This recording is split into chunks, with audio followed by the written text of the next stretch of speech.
స్థానిక శాసనసభ్యులు అనిరుద్ధ్ రెడ్డి గారు, గౌరవ ముఖ్యమంత్రి వర్యులు, ఈనాడు మీ అందరికీ కృతజ్ఞతలు తెలియజెప్పడానికి ఇచ్చేసినటువంటి శ్రీ రేవంత్ రెడ్డి గారు, గౌరవ రాష్ట్ర మంత్రివర్యులు శ్రీ జూపల్లి కృష్ణారావు గారు, గౌరవ రాష్ట్ర మంత్రివర్యులు శ్రీ వాకిటి శ్రీహరి గారు,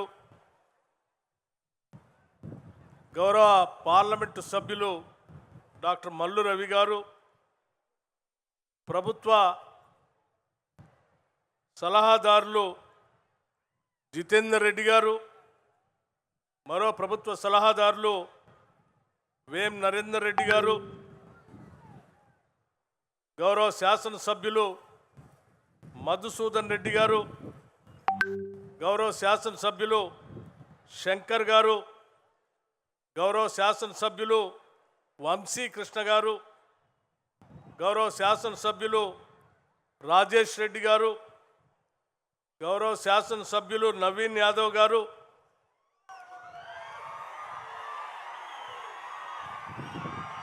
మిత్రుడు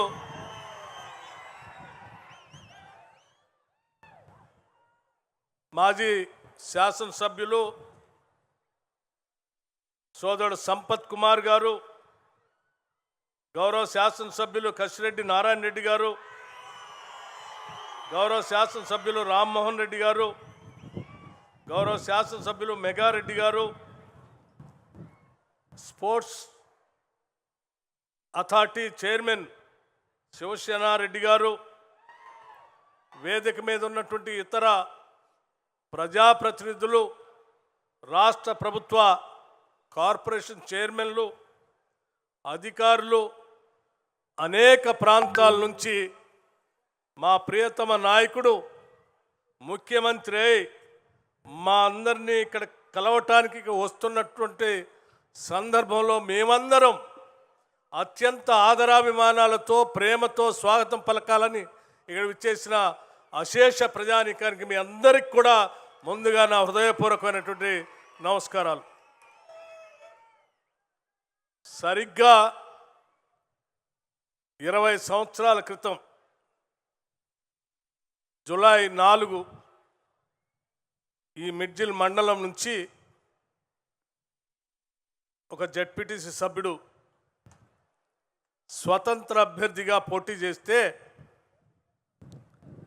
ఆనాడు ఈ మిడ్జిల్ మండలం నుంచి అతను భవిష్యత్తులో ఏమవుతాడో అనే సంగతి కూడా తెలియకుండా ఇప్పుడు జెడ్పీటీసీ సభ్యుడిగా మాకు వారు చెప్తున్నటువంటి వాగ్దానాలు మా అందరి కోసం పనిచేస్తానని చెప్పినటువంటి మాటలు అవన్నీ నమ్మశక్యంగా ఉన్నాయి. కాబట్టి అన్నిటినీ ఎదిరించి అనేక రాజకీయ పార్టీల్లో ఉన్నటువంటి వాళ్ళందరూ కూడా కలిసి వారిని స్వతంత్ర అభ్యర్థిగా గెలిపించి జెడ్పీటీసీ సభ్యుడిగా సరిగ్గా 20 సంవత్సరాల క్రితం పంపించారు.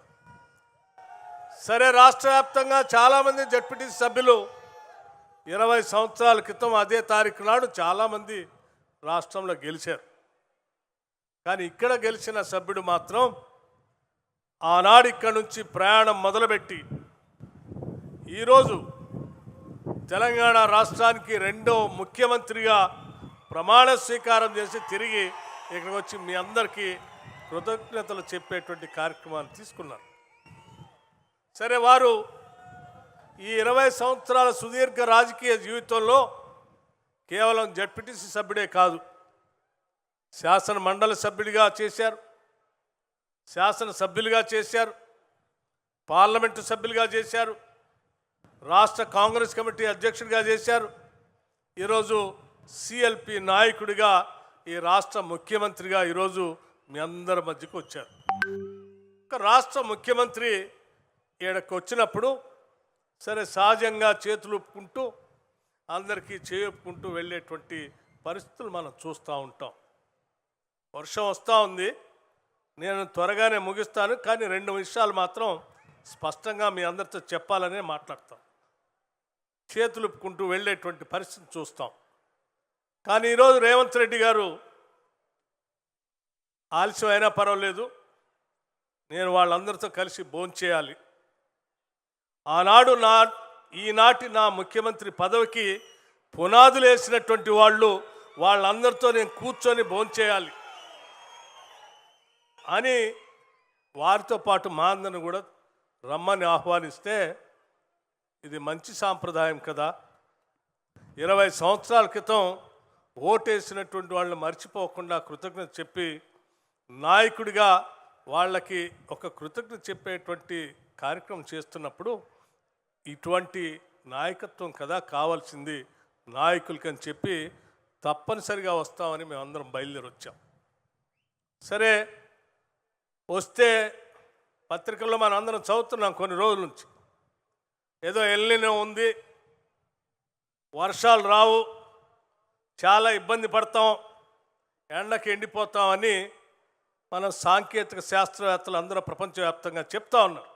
సరే, ఇక్కడ కూడా అట్లాగే ఎండలు కొడతా ఉన్నాయి. కానీ ఈరోజు మాత్రం ఇక్కడికి వస్తే మీరు చూస్తూ ఉన్నారు, ఆ ఎల్నినో ఎటుపోయిందో, వర్షపు జల్లులు పైనుంచి ప్రకృతి కూడా ఆశీర్వదిస్తూ ఉంది. ప్రకృతి కూడా ఎప్పుడు ఆశీర్వదిస్తుందంటే నాయకత్వం కానీ పాలన కానీ ఒక మంచి సంకల్పం ఉంటే, మానవ సేవే మాధవ సేవ అని ఆలోచన చేసి వాళ్ళ అభివృద్ధే మన లక్ష్యంగా అజెండాగా పెట్టుకొని పోతా ఉన్నప్పుడు ఆ భగవంతుడు కూడా సహకరిస్తాడు, ప్రకృతి కూడా సహకరిస్తుంది అని చెప్పటానికే నేను ఆ ఎల్నిని ఈనాటి వర్షాన్ని కూడా మీ అందరికి గుర్తు చేస్తూ ఉన్నాను. ముఖ్యమంత్రి రేవంత్ రెడ్డి గారు, సరే, నేను దగ్గరగా ఈ రాష్ట్ర ప్రభుత్వం ఏర్పడిన దగ్గర నుంచి ఉప ముఖ్యమంత్రిగా ఈ రాష్ట్ర బడ్జెట్లు తయారు చేసే ప్రతి సందర్భంలో, లేకపోతే శాసనసభలో సభ జరిగే ప్రతి సందర్భంలో, లేకపోతే రాష్ట్ర ప్రభుత్వం తరఫు నుంచి తీసుకునే ప్రతి నిర్ణయంలో చాలా దగ్గరగా లోతుగా చర్చించిన తర్వాత జరుగుతున్నటువంటి విషయాలు తెలిసినటువంటి వ్యక్తిగా కొన్ని విషయాలు మీ అందరితో చెప్పదలుచుకున్నాను. పాలన అంటే, ముఖ్యమంత్రి అంటే 4 అధికారులను పోగేసుకొని ఆ అధికారులు చెప్పిన దాన్ని తీసుకొని రొటీన్గా పాలన చేయటం కాదు. పాలన అంటే మనం చిన్ననాటి నుంచి ఏ గ్రామీణ ప్రాంతం నుంచి ఎదిగి వచ్చామో, ఏ రైతు సమస్యలు, భూమి లేని నిరుపేద ప్రజల సమస్యలు, తినటానికి తిండి లేనటువంటి కుటుంబాలకు సంబంధించిన విద్యార్థులు అర్ధాకలతో బడిగిపోతున్నప్పుడు చూసినటువంటి సమస్యలు, ఆ సమస్యలన్నింటినీ కదా మనం అడ్రస్ చేయాల్సింది. కేవలం అధికారులు ఏదో రాసిస్తే ఆ రాసిన దాని ప్రకారం బడ్జెట్ తయారు చేసి మనం పాలన అందించడం కాదు కదా. బట్టనా, నేను ఒక మామూలు గ్రామంలో పుట్టి వచ్చాను. సామాన్య రైతుల బాధలు తెలిసిన వ్యక్తిగా, తినటానికి తిండి లేనటువంటి కుటుంబాల బాధలు చూసినటువంటి వ్యక్తిగా చెప్తా ఉన్నాను. ఎన్ని ఇబ్బందులున్నా ప్రజల సంక్షేమమే మన అజెండాగా మనం నిర్ణయాలు తీసుకొని ఈ రాష్ట్రంలో అమలు చేయాల్సిందే అని చెప్పి ఒక పాలమూరు జిల్లా బిడ్డగా, ఆకలి తెలిసిన వ్యక్తిగా నేను ఒక స్పష్టమైనటువంటి నిర్ణయం తీసుకొని మీ అందరితో పంచుకుంటున్నాను. ఈ రాష్ట్రంలో ఉన్నటువంటి 1,15,00,000 కుటుంబాలు ఈరోజు సన్న బియ్యంతో భోజనం చేయాల్సిందే. అది నేను ముఖ్యమంత్రిగా కాంగ్రెస్ ప్రభుత్వాన్ని నడుపుతున్నటువంటి వ్యక్తిగా నిర్ణయం తీసుకుంటున్నాను.